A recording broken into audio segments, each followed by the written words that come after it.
diulang. Lalu dia bilang, yang diulang pun kan itu aja itu. Balik-balik ke situ aja. Dia lupa bahwa salah satu nilai besar dari ilmu itu adalah al-ilmu nurun, cahaya. Dia pembersih. Kalau kita punya akuarium, kalau tidak dibersihkan sebulan kotor dia. Walaupun airnya nggak berkurang, penting untuk dibersihkan. Maka ilmu itu, makna besar dari al-ilmu nurun, ilmu itu cahaya itu adalah membersihkan, mengelupas daripada tempelan-tempelan lumut-lumut. Kalau lantai mungkin debu-debu, ya kalau kehidupan kita mungkin adalah sesuatu yang menyanggah kita untuk berbuat baik. Kita tahu kebaikan, tapi kita sulit melakukannya. Ini yang bahaya. Kita tahu kebaikan, tapi kita sulit melakukannya. Kenapa? Mungkin sudah banyak lumutnya. Itu yang perlu dibersihkan. Sama akuarium kalau sudah sebulan tidak dibersihkan, kalau kita tengok dari kaca itu nampak awaknya ikan bergerak-gerak, cuma awak udah lupa ini ikan apa ini. Ikan apa? Hanya bisa menafsir-nafsir saja. Ini kayaknya ikan ini nih gitu. Ini kayak ini kan. Semakin lama semakin kabur pandangan, meskipun air tidak berkurang. Nah, inilah maknanya jangan pernah merasa sederhana. Tuh, karena saya masuk dalam satu pelatihan, lalu ada yang mengkritik tentang kajian-kajian maghrib, kajian isya, kajian subuh yang katanya berulang-ulang. Itu apa itu katanya? Ngabis-ngabisi duit BKM aja. Saya bilang, waduh kok begitu cara melihatnya? Saya bilang, enggak bisa begitulah.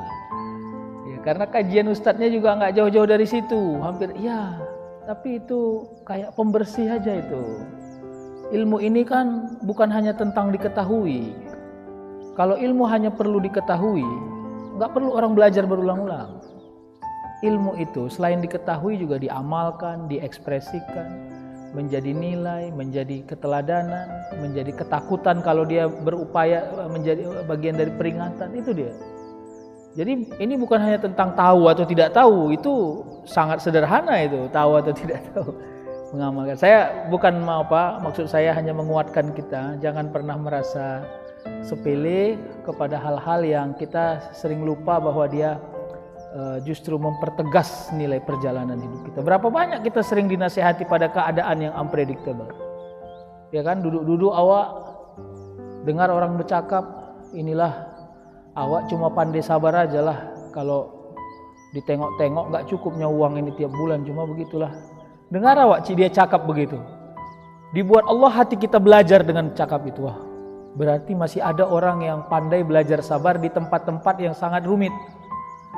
Awak di tempat yang tak rumit, tak pandai bersabar itu. Dibuat Allah hati kita belajar di situ. Akhirnya kita malu sendiri, tertunduk sendiri, khawatir sendiri. Berarti suasana itu sangat mahal Allah buat. Berarti sesuatu yang sangat mahal suasana dibuat Allah adalah di tempat yang kita anggap kita tidak bisa belajar, Allah belajarkan kita di situ. Waduh, itu nggak pakai biaya Pak belajar. Cukup pandai mengambil hikmah saja. Yu'til hikmata may yasha wa may yu'tal hikmata faqad utiya khairan katsira wa may yadhakkaru illa ulul albab. Jangan pernah tidak mau mendapati hikmah dalam setiap perjalanan hidup. Kadang-kadang justru dari hal-hal yang tidak serius itu Allah belajarkan banyak hal dari kita. Pandai menyayangi, pandai memudahkan, pandai memaafkan, pandai membeli jalan keluar ya. Hari ini tema saya jangan belajar rumit ya, belajar baik sangka. Kenapa? Karena kalau Allah sudah hidupkan diri kita bisa mengambil hikmah dari semua tempat yang perjalanan hidup kita, insya Allah semuanya berwarna dengan baik sekali. Bapak-bapak pernah misalnya mikir begini, saya mau ajak untuk merewind lah ya. Kadang-kadang kita mikir ya, anak kita atau cucu kita cukup strategik hidupnya, enak ya, kalau mau pergi sekolah diantar, kalau nggak ada jajan-jajannya bisa dikasih, kira-kira gitu. Kadang-kadang dia kalau terlambat dijemput marah, kira-kira. Bisa nggak kita bayangkan misalnya kalau kita pergi ke satu tempat yang bahkan emaknya pun sampai lupa mengurusi pelajarannya. Senin pelajarannya apa, Selasa pelajarannya apa, tasnya pun udah koyak-koyak ditaruh peniti misalnya. Ya, dia ke sekolahnya pun jalan misalnya. Maksud saya begini, bukan itunya yang mau di frame, itu nggak usah di frame lah. Cara dia mengelola dirinya untuk beradaptasi, belajar gembira, belajar nyaman, belajar baik sangka di tempat itu gitu. Ya. Berapa banyak anak kita terlambat 5 menit aja dijemput marah dari sekolahnya, kira-kira gitu. Jadi maksud saya ternyata jangan bilang bahwa kita yang paling gembira di muka bumi ini. Kalau kita merasa kita paling gembira di muka bumi karena Allah fasilitasi kemudahan, malah lucu kalau kita tidak gembira. Nah, pertanyaan berikutnya, bagaimana cara kita membelajarkan diri kita untuk membaca cara orang bergembira di tempat-tempat yang kalau kita diberi tempat itu, tak pandai kita bergembira di situ. Nah, apakah di situ ada konsep keadilan Allah? Nah, ini yang saya bilang jangan rumit, karena keadaan kita ini akan berubah-ubah terus. Berubah-ubah terus. Mana ada yang stuck keadaan manusia. Waktu jadi bos, semua orang hormat. Bahkan banyak orang yang gila hormat sama awak. Awak nggak perlu dihormati pun pengen dia menghormati awak. Sekarang sudah tak pandai orang menghormati kita. Sampai lupa pun. Bapak dulu kalau nggak salah pejabat di sini. Entah siapalah nama bapak. Ditanya nama awak lagi, nama awak siapa. Marah kita. Ya kadang-kadang kita nggak pandai bertahan di ruang-ruang yang ya pandai memahami bahwa ada yang berubah dan seterusnya. Saya ini buka Al-Qasas ayat 30 ya. Supaya kita bisa sama-sama melihatnya. Bismillahirrahmanirrahim. Itu kita lihat 33:1. Innal ladzina qalu rabbunallah summastaqamu tanazzalu alaihimul malaikatu alla takhafu wa la tahzanu wa abshiru bil jannati allati kuntum tu'adun. Kira-kira begitu. Sesungguhnya orang-orang yang mengatakan innal ladzina qalu rabbunallah, Tuhan kami adalah Engkau ya Allah, rabbunallah. Berarti kan itu bicara tentang kemampuan merasa bahwa Allah lah yang menjadi pusat tujuan dan pusat perjalanan hidup manusia. Berarti ini tauhid, Pak. Begitu disebut qalu rabbunallah, berarti itu cerita tauhid. Ini bukan cerita tentang anasir-anasir. Gini ya, kalau engkau sebut Allah itu Tuhanmu, benar itu. Bagaimana cara engkau meyakinkan bahwa Allah itu Tuhanmu? Nah, barulah kita sebut karena Allah menciptakan bumi, Allah menciptakan ini, oke. Tapi ketika Allah sebut qalu rabbunallah summastaqamu ya. Kemudian mereka meneguhkan pendirian mereka, dan ketika dia sudah mengatakan rabbunallah summastaqamu, kemudian dia istiqomah dalam perjalanan itu. Jadi istiqomah ini ayo kita sederhanakan cara membahasakannya. Begini. Sejelek apapun seorang ibu, sejelek apapun seorang ayah, ini bicara hubungan yang sangat subjektif ya. Makanya nanti alat ukurnya adalah subjektivitas kita kepada Allah setinggi apa gitu. Maka seorang anak akan mengatakan, walaupun ayah saya jahat, tapi saya sayang sama ayah saya. Itu subjektivitasnya berarti tinggi itu. Itulah summastaqamu sebenarnya. Kalau dalam makna i'tiqadiyah, dalam makna pengakuan, itulah yang disebut dengan summastaqamu.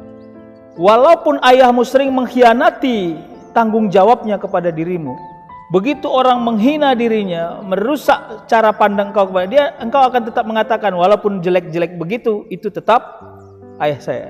Itu bicara loyalitas, bicara subjektivitas.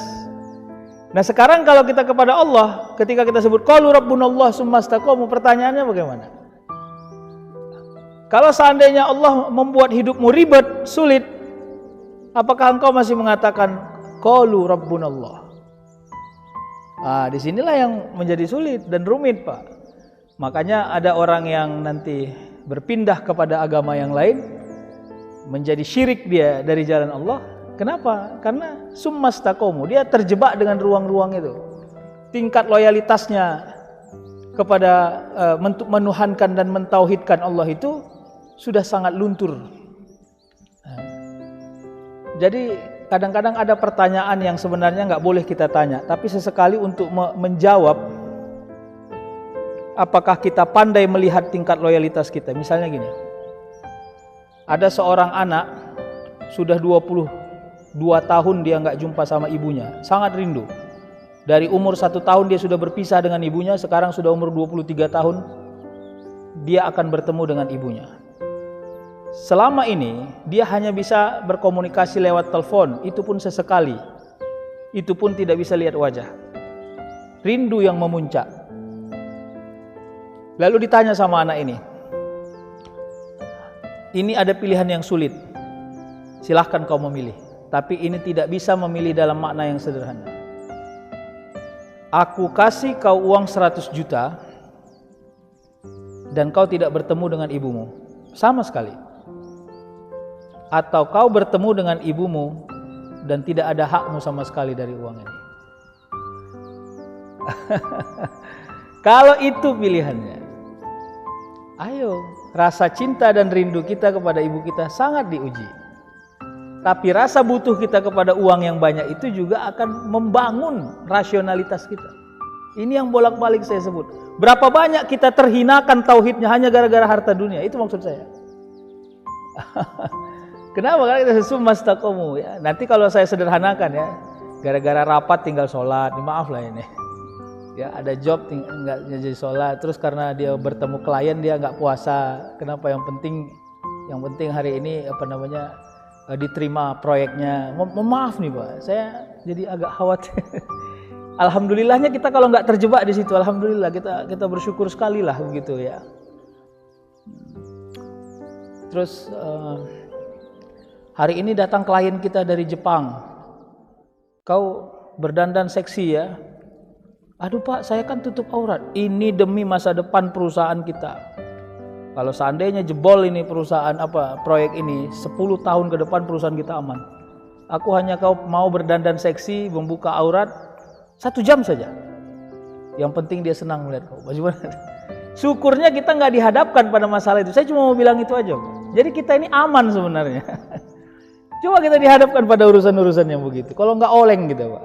Ini yang saya katakan. Makanya ketika Allah sebut innal ladzina, jadi sesungguhnya orang-orang yang mengatakan qalu rabbuna summastaqamu, kemudian dia istiqomah ketika dia mengatakan qalu rabbuna, walaupun hidupnya kelihatan tidak perfect seperti bayangan kita. Ya. Saya dengar satu radio di mobil saya. Saya mengamati. Tidak usah saya sebut radionya. Ternyata satu riset dari radio itu katanya begini. Anak-anak muda Indonesia yang hidupnya premium, hedon lah kira-kira gitu ya. Tingkat kualitas ekonominya bukan menengah ke atas. Atas tak pernah menengah. Wah, itu ya. Atas tak pernah menengah. Mereka itu kalau ada konser di Asia Tenggara, tempat yang paling mereka suka itu adalah Thailand, Singapura. Dan budget yang mereka keluarkan itu minimal itu di atas 100 juta atau minimal 100 juta. Hanya untuk sekali konser, menonton satu konser 2 jam durasinya. Dan hitungannya dari seluruh Asia Tenggara, ternyata dari Indonesia nomor 2 terbanyak pesertanya. Nomor 1-nya Singapura. Yang mau saya katakan, untungnya itu bukan kita. Tapi kalau tidak kita, mereka bagaimana model berpikir hidupnya? Coba, jadi tingkat kebergantungan manusia kepada sesuatu yang sangat dia cintai mengalahkan semua rasionalitas cara berpikirnya. Kita anggap dia tidak rasional, dia anggap dia rasional karena bagi dirinya mengeluarkan 100 juta ece-ece aja itu, gitu. Dia hanya pergi pagi, pergi ke Singapura, nonton konser, malamnya dia pulang. Habis 100 juta. Yang penting katanya penjiwaannya dapat, suasananya dapat, kesenangannya dapat. Coba bayangkan. Padahal yang diajak summastaqamu. Jadi variabel tauhidnya sudah nggak ketemu itu. Di antara orang nomor banyak nomor 2 di dunia di Asia Tenggara itu, pasti banyak juga orang Muslim di situ. Intensitas keislamannya bagaimana? Kecil gitu. Padahal kita disuruh jangan boros, disuruh bersedekah. Kekaguman kita juga kepada hidup ini orientasinya kepada ketaatan. Saya bukan bilang bahwa konser itu salah atau enggak salah. Saya enggak ke situ variabel. Bahwa tingkat hidup orang yang sangat hedon membuat manusia bergantung pada suasana keduniaan ini. Makanya Allah katakan qalu rabbunallahu summastaqamu tanazzalu alaihimul malaikah. Ya. Maka malaikat-malaikat akan turun kepada mereka. Bukan saya yang bilang, Allah yang bilang. Lalu apa yang dilakukan malaikat itu? Alla takhafu wa la tahzanu. Lalu mereka mengatakan, jangan kau merasa takut. Khauf. Berarti variabelnya adalah hal-hal yang menjauhkan kita dari dunia. Wa la tahzanu, dan jangan kau bersedih. Berarti kalimat yang disebutkan malaikat kepada orang-orang yang istiqomah itu alla takhafu wa la tahzanu. Maka jangan marah kalau saya ambil kesimpulan atas dasar kajian saya. Kalau saya salah, saya mohon ampun kepada Allah. Hati-hati, jangan-jangan kita ini pura-pura bahagia. Yang bahagia itu justru adalah orang yang summastaqamu. Dia pandai memilih tidak menciderai rasa syukurnya meskipun dia berada pada variabel hidup yang paling rendah. Jadi kalau ada dialognya orang Mandeling itu, saya kebetulan kan Mandeling ansih. Adong indahan, adong indah lautna, indah mawa, indahan saja pe jadi gitu. Paham maksud itu? Ada nasi, ada, tapi lauknya udah habis. Nggak apa-apa, yang penting nasi aja pun jadilah. Gembira kali dia makan, Pak. Paling dicoel-coelnya aja garam tuh sedikit, Pak. Mak 2 kali tambuh di banti kawan. Siapa yang paling gembira, Pak? Awak pedas sedikit nggak jadi makan. Aduh, pedas sekali, nggak bisa, geser lah. Sama dia mana ada, mau pedas mau nggak, selama masih dikunyah-kunyah terus. Maaf ya Pak, kadang-kadang kita lucu-lucuan. Saya mau katakan, bukankah orang yang bahagia itu adalah orang yang nggak pernah tersandera dengan apapun yang menjadi sesuatu yang tak pernah menjadi kebutuhan kita. Kita nggak pernah disandera oleh apapun yang sebenarnya kita nggak butuhkan. Tapi kita ini justru sering menyandera diri kita pada sesuatu yang nggak pernah kita butuhkan. Nah, nanti kalau kita coba membangun lagi gimana para sahabat dulu hijrah berjalan, bukan jalan hijrah itu musafir hijrah mereka itu 1 atau 2 jam berhari-hari. Bagaimana kira-kira ada nggak rumah makan yang mereka singgahi bolak-balik, kira-kira gitu. Jadi maaf Pak ya, jadi kalau nanti sampai landingnya adalah kesederhanaan sebagai tipe kekayaan yang hakiki dan ketenangan. Kesederhanaan itu bukan simbol kemiskinan, tolong itu dipahami. Kita ini sering hanya mempertemukan kesederhanaan itu dengan kemiskinan. Kenapa ente hidup sederhana? Namanya nggak ada. Ya inilah, cemana lagi? Enggak, salah Pak. Sederhana itu mindset Pak. Ada nggak ada, hana masalah. Kalau yang saya butuhkan air putih yang saya senangi. Meskipun kau hidang di depan saya 17 warna air yang mahal-mahal harganya. Bila Allah melindungi saya dari sesuatu yang nggak pernah saya butuhkan, maka saya dipilihkan dan berhasil memilih sesuatu yang paling saya butuhkan untuk diri saya. Anak-anak kalau ditanya, mana suka? Minum teh manis panas atau teh manis dingin? Hati-hati Pak, Bapak pernah jadi anak-anak enggak? Ya. Pilihannya pasti teh manis dingin. Tapi kalau ditanya tingkat imunitasnya, kalau dia pandai mengukurnya, saya sebenarnya selera teh manis dingin. Tapi karena saya tahu saya flu dan batuk, pilek, maka saya memilih teh manis panas. Itulah konteks dari kesederhanaan itu. Dia pandai memilih yang dia butuhkan. Jadi konteksnya bukan hanya sesuatu yang dia bisa, yang dia mau. Jadi kalau ini dunia, ini diri kita, dan dia sangat terikat begini. Kemana kita akan bawa dia? Maka sekarang kerjaan kesederhanaan itu adalah memisah tali-tali yang sering mengikat. Kalau istilah orang Medan, dikendorkan, jangan diputus. Kalau diputus bahaya Pak. Kalau diputus kita kemana, dunia kemana? Dikendorkan sedikit, jangan ketat kali, dikendorkan sedikit talinya. Ulur-ulur sedikit. Supaya kalaupun kita jalan ke sana, dia agak jauh, yang penting dia ngikut kita. Jangan terbalik, jangan dia berjalan awak ngikut kita. Itu yang sebenarnya penting. Akhirnya imunitas kita dengan tidak sengaja akan dibuat Allah mengikut daripada semua ritme hidup kita. Berapa banyak orang yang karena nggak ada lagi air apa aja pun jadilah, yang penting diminum, sehat. Ya, dulu waktu jadi pejabat kalau nggak pakai baju baru, dia merasa dia jelek. Sekarang setelah pensiun masuk masjid pakai baju koko ganteng, awak tengok dia ya kan. Padahal baju kokonya 4 tahun yang lalu itu yang dibeli.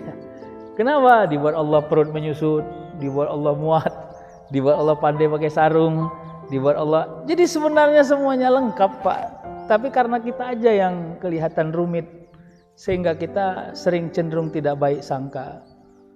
Maka Bapak Ibu seriuslah wallahi. Bila hidup kita mudah, tolong jangan mendefinisikan yang mudah itu sebagai sesuatu yang rumit. Bila ekspektasinya terlalu tinggi, maka rendahkan sedikit. Bila suasana keceriaan kita tidak muncul sebab kita melihat orang-orang lebih gembira dari hidup kita, lihat apa yang tidak cedera dari diri kita meski kita tidak segembira orang lain. Apa yang enggak Allah cederai? Anak masih gembira sama kita.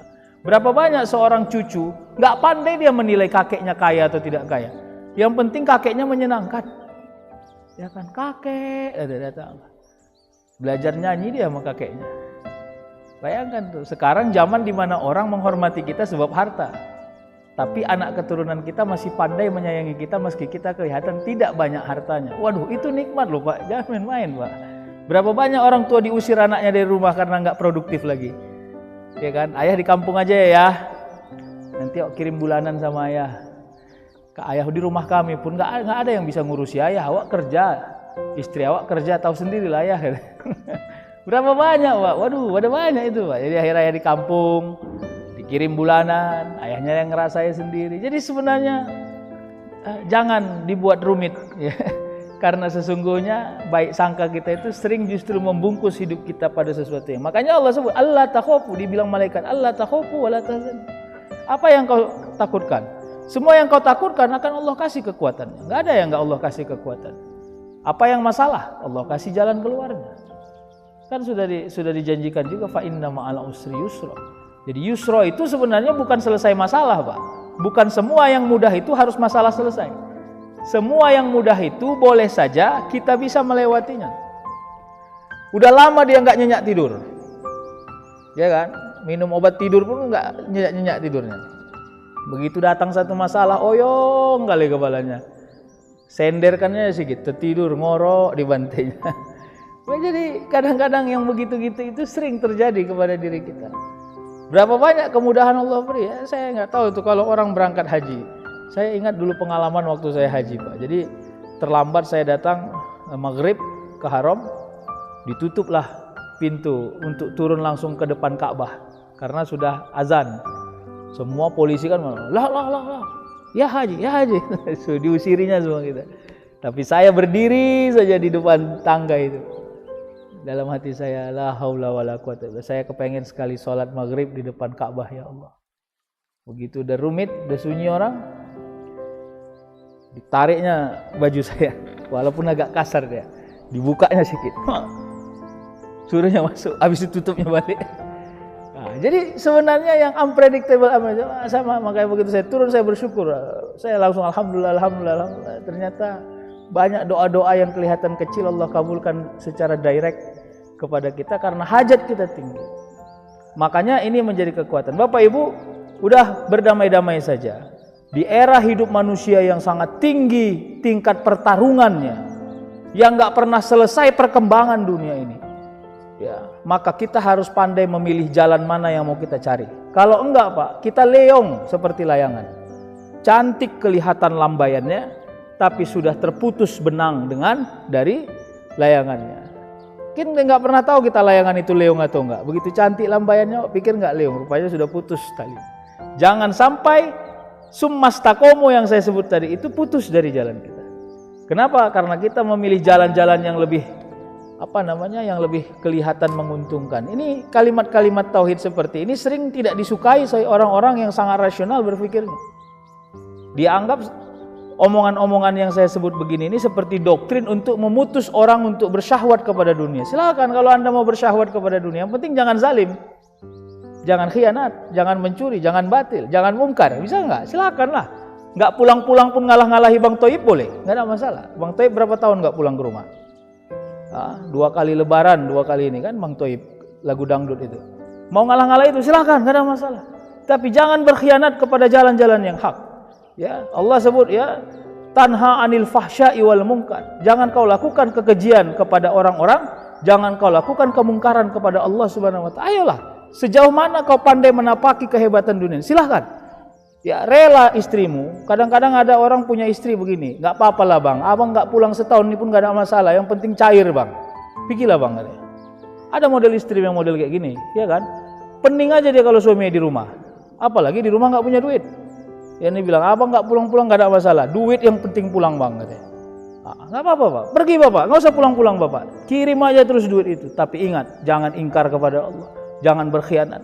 Jangan rakus sehingga membuat kau zalim. Jangan berkhianat. Jangan engkau tidak takut kepada dosa kepada Allah Subhanahu wa taala. Udah, ayo supaya kita bisa tetap menapaki. Begitu kita mau sedeng, takut kita kepada Allah, nggak jadi sedeng. Begitu kita mau jahat, nggak jadi. Kenapa? Kita tahu Allah Maha melihat. Kan enak pak, perjalanan yang sangat tinggi. Bapak-bapak pernah nggak mikir tuh, abang-abang supir truk itu berapa minggu sekali dia pulang? Saya dulu di Purba Baru, supir ALS itu yang tripnya Jakarta Jogja itu, kadang-kadang seminggu sekali baru dia di rumah. Beberapa teman-teman saya ada ayahnya supir ALS tuh. Kadang-kadang jamnya udah jelas tuh, jam 2 pagi ayahku lewat. Nunggulah kami pinggir-pinggir itu. Kami tanya sama dia, ayah kau pulang ke rumah berapa hari sekali? Seminggu sekali paling, 6 hari sekali. Aman saja, nggak ada masalah. Yang penting ada ridho sama ridho. Kalau dianggap bahwa kajian-kajian seperti saya ini menciderai syahwat kita kepada dunia, seolah-olah kita nggak mau berdunia. Oh enggak, salah pak. Ayolah cari dunia ini. Tapi jangan sampai salah menafsir tujuannya. Tujuannya jangan salah ditafsir pak. Seolah-olah angkon hepeng do nama ngatur duniawan. Harus duit yang satu-satunya menjadi orientasi. Tidak ada yang lain ya. Berapa banyak keikhlasan orang mendoakan kita menjadi asbab hidup kita menjadi mudah sampai hari ini. Nah sedikit lagi, wa absyiru bil jannah, wa absyiru bil jannatil lati kuntum tu'adun. Lalu katanya, maka janganlah kau merasa takut dan janganlah kau bersedih. Ya, kenapa? Karena bergembiralah engkau karena semua yang Allah janjikan akan datang kepada dirimu nanti. Kira-kira gitu. Jadi janji Allah itu nanti ya akan diberikan kepada kita tingkat kemenangan, tingkat ketenangan ya. Kalau bicara tentang mutmainnah. Kita sambung ayat 31-nya. Nahnu auliyaukum fil hayatid dunya wa fil akhirah walakum fiha ma tashtahi anfusukum walakum fiha ma tad'un. Lalu kamilah yang melindungimu kata Allah ya. Kamilah yang menjadi pelindungmu dalam kehidupan ini. Mau kau di dunia maupun di akhirat. Jadi kalau Allah sudah katakan nahnu auliyaukum fil hayatid dunya wa fil akhirah, apa yang khawatir? Ya kan? Samanya nih Pak, waktu awak kecil siapa backing awak? Kalau orang Medan bilangnya bukan backing, decking. Siapa decking kau katanya? Ya, aku bilang kau sama ayahku ya, nggak percaya kau katanya. Kerayak kali kita karena kita nganggap ayah kita bisa segala-galanya. Kira-kira gitu. Padahal begitu kita udah dewasa, yakinnya ayah awak pun nggak berani. Coba. Jadi kalau Allah sudah katakan nahnu auliyaukum fil hayatid dunya wa fil akhirah, apa yang kita khawatir? Ya, kemiskinan yang dikhawatirkan. Ayo kita definisikan secara kritis. Kemiskinan itu apa? Enak nggak ketemu sama orang begini? Ya, nggak berhasil ayahnya bilang ayahnya miskin. Kenapa? Karena terlindungi oleh rasa baik sangka istri dan anak-anaknya. Begitu anaknya bilang, ya alhamdulillah setelah tamat SMA awak ke Medan ya mau kuliah ya. Sudah mau ngomong ayahnya nih, ayah nggak ada duit nak kayak mana lah. Tapi nggak berhasil ayahnya ngomong. Kenapa? Langsung anaknya ngomong, ayah jangan takut, awak berangkat sendiri. Ayah pokoknya nggak usah pikir-pikir lah ya. Nggak apa-apa awak berangkat. Tenang, nanti awak di sana bismillah, awak yakin. Akhirnya ayahnya nggak jadi meruntuhkan marwahnya. Coba bayangkan itu, begitu mudahnya Allah. Jadi kenapa? Karena nahnu auliyaukum fil hayatid dunya wa fil akhirah. Kalau engkau yakin bahwa Allah akan memudahkan, nggak pernah cedera dunia ini, nggak pernah marwahmu cedera disebabkan dunia ini. Tapi jangan bergantung kepada dunia ini. Dijalani boleh, diambil boleh, digunakan boleh, tapi bergantung jangan. Kira-kira begitu. Berapa banyak orang yang akhirnya nggak pandai, dia bilang begitu ditanya, Anda hebat sekali ya, menjadi orang hebat, akademisi hebat, ya. Gimana yang menginspirasi Anda? Tetap dia mengatakan ayah dan ibunya yang di kampung sana, yang nggak pernah membiayai dia tiap bulan. Ya, padahal kalau mau dihubungkan secara kausalitas nggak ada sebenarnya kepantasan dia ngomong yang menyebabkan saya berhasil adalah ayah saya. Sebenarnya dia nggak pantas ngomong itu. Kenapa? Karena ayahnya nggak pernah biayai, nggak pernah tahu. Ayahnya hanya meredoi bahwa dia pergi ke kota. Berapa banyak orang yang begitu, Pak? Nggak hilang kemuliaan ayah ibunya di mata anak-anaknya. Meskipun secara kemampuan ayah ibunya nggak punya andil apa-apa secara finansial di dunia ini. Ya fa'tabiru ya ulil albab, semuanya dengan kesulitan dan kesukarannya, nggak ada yang lain. Ya, makanya Allah katakan nahnu auliyaakum fil hayati wa fil akhirah, sama seperti orang berdoa, Rabbana zalamna anfusana wa illam taghfir lana wa tarhamna lanakunanna minal khasirin, atau Rabbana la tu'akhizna in nasina aw akhtana, Rabbana wa la tahmil alaina isran kama hamaltahu 'alal ladzina min qablina, Rabbana wa la tuhammilna ma la taqata lana bih. Lalu dia minta wa'fu anna waghfir lana warhamna anta maulana. Lalu apa? Fansurna 'alal qaumil kafirin. Karena yang menolong itu hanya Allah, tidak ada yang lain. Bisa enggak doa itu menjadi sugesti yang paling kuat? Perlindungan Allah di akhirat, wa fil akhirah. Karena dia sudah katakan, ya Allah, saya berlindung kepada Engkau. Saya akan berusaha sedapat mungkin. Kalau Engkau tanya apakah saya selera kepada kejahatan, selera saya. Tapi saya bergantung kepada Engkau agar selera saya ini tidak merusak jalan saya kepada yang benar. Allah yang lindungi. Asal mau buat jahat nggak berani, asal mau buat jahat takut, kan enak Pak. Enak, daripada mau buat jahat semakin semangat, mana lebih enak. Itu sampai dulu guru saya bilangnya begini itu sambil bercanda. Kalau di tempat yang ramai kau baik dan selalu menjadi orang baik, maka sering-seringlah berada dalam keramaian. Kalau di tempat yang sunyi kau jahat dan sering berbuat jahat, maka hindarilah kesunyian. Ya, kalimat itu menurut saya sangat filosofis itu. Kita ini sering menjadi orang baik karena orang kenal sama kita, sehingga kita khawatir kalau kita nggak berbuat baik, orang bilang, ih, rupanya bukan orang baik dia gitu. Gara-gara itulah akhirnya kita tetap berbuat baik. Nggak apa-apa, udah bagus itu udah betul itu. Lakukan aja lah. Daripada kita sering menghindari keramaian tapi kita terjebak dalam kejahatan. Kalau di masjid, datang awak ke masjid, nggak ada satu sholat sunnah pun yang awak tinggalkan. Begitu di rumah nggak ke masjid awak, melaksanakan sholat wajib itu pun pening kali kepala awak. Udah dengar ngaji-ngaji asar baru awak sholat zuhur. Berarti kan kalau kesunyian membuat kita cenderung tidak baik. Nggak apa-apa, kalau masih begini levelnya sering-sering aja ke masjid. Anggap saja bahwa masjid ini melatih kita untuk jadi orang baik gitu aja. Kalau kita dekat sama orang yang nggak pernah meninggalkan sholat, akhirnya sholat kita tidak tertinggal, bagus itu. Daripada kita jalan sendiri sering tinggal sholat, jangan sering-sering jalan sendiri. Dan harus ada ikhtiarnya Pak, harus ada ikhtiar. Makanya kalau ada seorang orang tua, dia mendapati anaknya lulus sekolah atau kuliah lah di luar kota atau luar negeri. Saya beberapa kali ditanya orang tua dan saya kasih saran, jangan biarkan anakmu ngekos sendiri. Karena orang di tempat yang sunyi dan sepi sering naik syahwat kejahatannya, padahal dia nggak pernah jahat. Cari induk semangnya. Yang orang induk semangnya ini takut kepada Allah Subhanahu wa taala. Sampai dia mempertegas dirinya bahwa ketika saya berpisah dengan induk semang saya juga tetap menjadi orang yang taat kepada Allah. Ini penting ini Pak. Jadi ini bukan tentang privasi, bukan. Ini tentang bagaimana menjaga agar tingkat keistiqomahan kita pada yang taat-taat itu bagus. Nah, jadi ada juga yang nanya sama saya, Ustadz, saya kadang-kadang pelit Ustadz, mau sedekah berhitung-hitung, tapi saya kira ini semua penyakit orang katanya. Apalah saran menurut Ustadz agar saya menjadi orang yang tidak begitu pelit? Saya bilang, kalau kau datang ke masjid, duduk kau di samping tabung infak, saya bilang. Itu kan tabung infak kayak gitu, duduk samping itu. Ya, biar kau tengoki berapa orang yang masukkan duit itu. Ada orang yang bajunya cantik, ada orang yang parfumnya wangi, ada orang yang selengean, ada orang yang ngerogoh-ngerogoh kantongnya pun udah nggak ada lagi duitnya tapi mau dia memasukkan. Biar kau dibelajarkan Allah, ya, supaya kau nggak menganggap rumit hidup ini. Duduk kau di samping itu, saya bilang. Namanya itu kayak orang berkurban. Pernah nggak ketemu sama orang kurban 40 kali cicil dia Pak selama 1 tahun? Saking tingginya hajat dia berkurban. Dia nggak pandai membayar cash, nggak ada duitnya. Jualan sayurnya pula uak itu dipajak.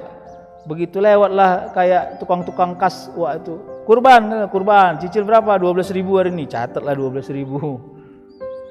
Lalu datang kita, uang yang rame, tabungan yang banyak, bertubi-tubi, deposito segala macam. Terus ditanya, Bapak kurban nggak tahun ini? Ustadz, saya ini sudah 37 tahun nih nggak pernah berhenti kurban. Saya kira tahun ini saya nggak usah kurban dulu. Waduh, enteng kali tuh. Jangan enteng kali, itu bahaya. 37 kali umur 60 itu masih ece-ece itu. Kalau umur 60 harusnya kurbannya udah 1000 kali ya, itu baru benar. Kalau masih 37 kali jangan merasa banyak, masih sederhana itu. Tahu nggak kira-kira maksudnya apa? Jangan terlalu khawatir. Kadang-kadang untuk urusan syariah dan mematuhinya, akal kalkulatif kita terlalu bekerja.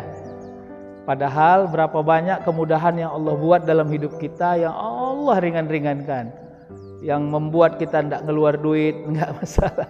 Dan itu Allah nggak pernah berhitung dengan urusan itu. Jadi sebenarnya kan harus penting mengukur-ukur gitu. Kalau nggak ya rumit Pak, serius. Kalau taat kepada Allah mainnya hanya di doktrin, meyakini Al-Quran dan Sunnah saja, tanpa ada paksaan logika berpikir kita untuk kita memaksa kita harus hadir di situ, sering kita lalai di situ. Ya, berinfaklah kau, sesungguhnya engkau ahli surga. Udah, itulah misalnya dalil yang dia pakai. Dibayang-bayangkannya lah, sejak zaman Baholak dulu dia sudah berinfak, sudah banyak-banyak kali laku infak, udah ahli surga lakuin, udah selesai. Enak kan kalau hanya bangunannya begitu.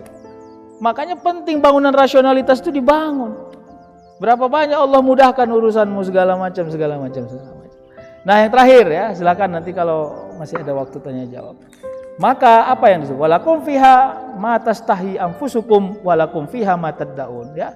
Lalu kata Allah, di dalam surga itu kamu akan mendapati apa yang kau inginkan dan yang kau minta pun akan didapat. Nah, inilah yang saya katakan, kalau prinsip ketauhidannya masuk surga berhajat kepada nilai-nilai tauhid. Surga itu sejatinya nggak ada dunia. Dan kita nggak pernah bisa membayangkan bagaimana sebenarnya lezatnya surga itu. Tapi kalau kita masih membangun ekspektasi surga seperti dunia, ya ada. Kesenangan di dunia itu ada, di surga ada. Jangan takut, ada. Tapi kalau kau tanya apakah surga itu seperti dunia, nggak ada ya bandingan dunia ini untuk membandingkan lezatnya surga. Itulah makanya ayat ini sebenarnya ingin menguatkan ya, walakum fiha ma tastahi anfusukum walakum fiha ma tad'un. Apa yang kau minta, apa yang kau inginkan, tidak ada kausalitasnya di surga. Silahkan engkau masuk. Nah, makanya kalau orang-orang yang cenderung pahamnya, bukan paham lah ya, ini terlalu payah. Orang-orang yang orientasi berfikirnya sudah rasa cinta, rasa tunduk, rasa takut, rasa tauhid kepada Allah, sebenarnya kalau di dunia saja dia sudah mampu berpisah dengan syahwat dunia, kenapa harus bercita-cita dunia untuk masuk ke dalam surga? Saya ulang ya, kalau di dunia saja dia sudah pandai berpisah dengan syahwat dunia, kenapa harus mau masuk ke surga dia masih bercita-cita untuk mendapatkan dunia? Itu sebenarnya pertanyaan afala ta'qilun, afala tatafakkarun, fa'tabiru ya ulil albab. Saya kira itu yang bisa saya sampaikan ya. Terima kasih. Ya, silahkan kalau ada tanya jawab, mungkin masih ada waktu. Wassalamualaikum warahmatullahi wabarakatuh.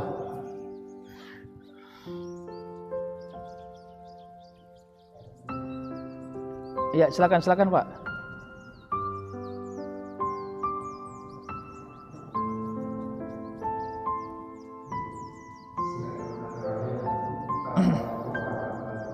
Waalaikumsalam.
Iya.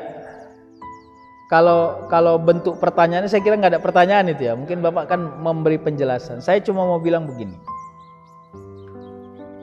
Kalau orang yang sedang membutuhkan dunia, ini contoh ya. Kalau dia nggak kerja hari ini, bininya nggak makan, anaknya nggak makan.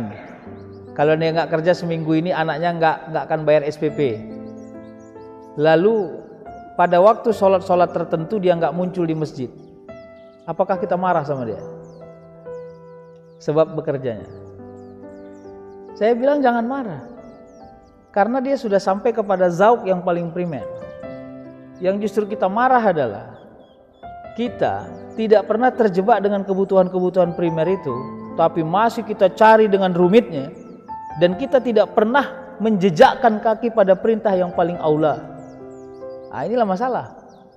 Kenapa? Itu tadi selera dunia yang terlalu tinggi itu yang saya bilang tadi, dan itu nggak pernah berhenti, Pak. Makanya sebenarnya kalau saya ditanya apa ibadahnya orang-orang yang masih menapaki kebutuhannya secara primer, ya bekerja dan berikhtiar itu ibadah sama dia. Seorang ayah yang mencari rezeki untuk anaknya bisa makan, bukan makan enak ya, tapi bisa makan, itu dua hal yang berbeda loh. Itu ibadah itu, Pak. Selama waktunya. Tapi seorang ayah yang bekerja sibuk sehingga meninggalkan sholatnya untuk mendapati uang agar anaknya makan enak, hati-hati, makan enak itu tidak primer, itu sudah sekunder. Nah, ini juga makanya itulah kira-kira, ayolah kita lihat bangunannya gimana. Bisa nggak kita ambil contohnya itu? Apalagi definisi yang dia bangun, saya kan masih muda, hati-hati ya. Saya termasuk orang yang nggak tertarik dengan bahasa itu. Ustadz, anak muda kayak kami ini, stop, berhenti kalimat itu, bahaya kalimat itu. Jangan kau anggap engkau punya power yang paling konkret ketika kau muda, karena ini orientasinya bukan jumlah umur. Ini orientasinya tentang kesadaran, atau bahasa sederhananya sensitivitas.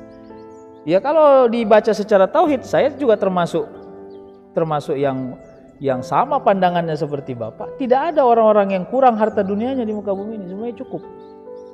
Ya. Lagi duitnya nggak banyak, seleranya rendah. Lagi nggak ada duitnya, nggak ada penyakitnya. Udah takut dengan jarum, penyakitnya cuma masuk angin, obatnya Preskare sama Salon Pas. Enak nggak tuh? Kalau bapak-bapak umur 60, 70 masih obatnya Preskare, udah paten itu Pak. Pertahankan Preskare itu, nggak ada masalah. Ya kan? Jadi jangan lagi itu jadi keluhan, ya kan? Cemana lah Ustadz, dulu bau parfum, sekarang nggak bau Preskare, udah paten itu, udah pertahankan itu. Jangan lagi kau minta yang aneh-aneh, ya kan?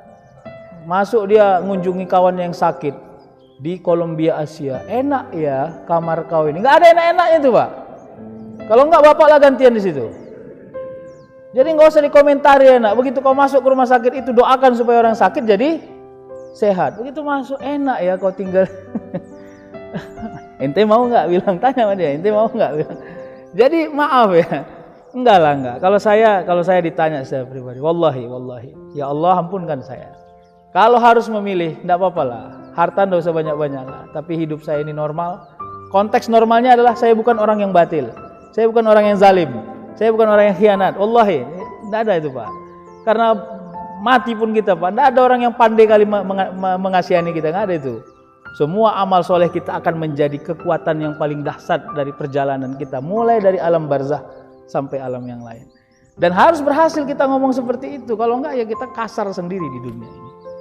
Jadi saya kira itu Pak, saya meyakini kita ini dipantaskan Allah semuanya dengan cara yang berbeda-beda. Saya kira begitu ya. Baik ya, mungkin sudah masuk waktunya. Terima kasih. Mudah-mudahan diberi Allah kita kemudahan dan kemuliaan selalu. Nauzubillahi minasyaitonirrajim. Bismillahirrahmanirrahim. Alhamdulillahirabbil alamin. Wassalatu wassalamu ala asyrofil anbiya'i wal mursalin wa ala alihi wa sahbihi ajma'in. Rabbana atina fid dunya hasanah wa fil akhirati hasanah wa qina azabannar. Subhana rabbika